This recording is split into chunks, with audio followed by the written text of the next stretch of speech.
তো আল্লাহ বললেন আফালা ইয়ানজুরুনা ইলাল ইবিলি কাইফা খুলিকাত, উটকে কিভাবে আমি তৈরি করলাম এটা একটু দেখতে পারে না ওরা? আরে উটের দিকে তাকালেই তো ওরা উটের মালিক আমি আল্লাহরে খুঁজে পাবে। উটের কথা আল্লাহ কেন বললেন? উট হচ্ছে এমন আজীব একটা প্রাণী যেটা প্রাণী বিজ্ঞানীদেরকে হয়রান করে দিয়েছে। আল্লাহু আকবার, আপনি অবাক হবেন উটের যে ফিচার আল্লাহ তাআলা দিয়েছেন। মক্কার লোকেরা উটের গোশত খাইতো, উটের দুধ খাইতো, উটের চামড়া দিয়ে দ্য ফাইনেস্ট লেদার তারা বানাতো, উটের উপর মাল নিয়ে বোঝাই করে এক প্রান্ত থেকে আরেক প্রান্তে পাড়ি দিত, নিজেরা উটের উপর রাইডিং করত। এবং উট হচ্ছে এমন প্রাণী যেটা একসাথে 1 মাস না খেয়ে বেঁচে থাকতে পারে। 1 মাস পানিও খাওয়া লাগবে না, খাবারও খাওয়া লাগবে না। প্রাপ্তবয়স্ক একটা উট একসাথে 200 লিটার পানি খেয়ে ফেলতে পারে। এবং উটের পেটের ভিতরে একটা স্পেশাল ওয়াটার চেম্বার আছে, ওই চেম্বারে রেখে দেয়, যখন লাগবে ওইখান থেকে নিয়ে নিয়ে বেঁচে থাকে। 1 মাস না খেয়ে বেঁচে থাকে কি করে? উটের পিঠে দেখবেন একটা কুজ আছে, এই পুরো কুজটা হচ্ছে চর্বির আধার।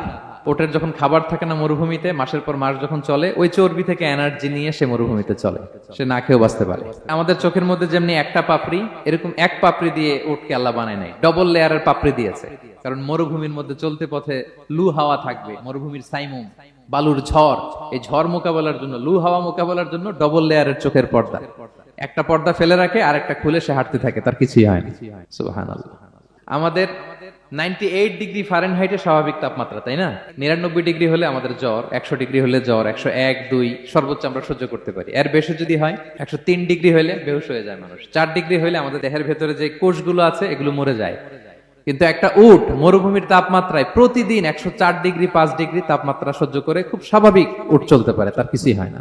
এবং মরুভূমির মধ্যে যে ক্যাকটাস আছে, গুলমলতা, বড় বড় কাঁটা জাতীয় গাছ, যেই কাঁটা পৃথিবীর কোনো প্রাণী খেতে পারবে না, কিন্তু একটা উট অনায়াসে খেয়ে ফেলতে পারে। উটের জিহ্বাকে এবং পাকস্থলীকে আল্লাহ এমন স্পেশালি মেড করেছেন, যত কাঁটা দিবেন খেয়ে সাবার, ওর কিছুই হয় না। সুবহানাল্লাহি বিহামদিহি।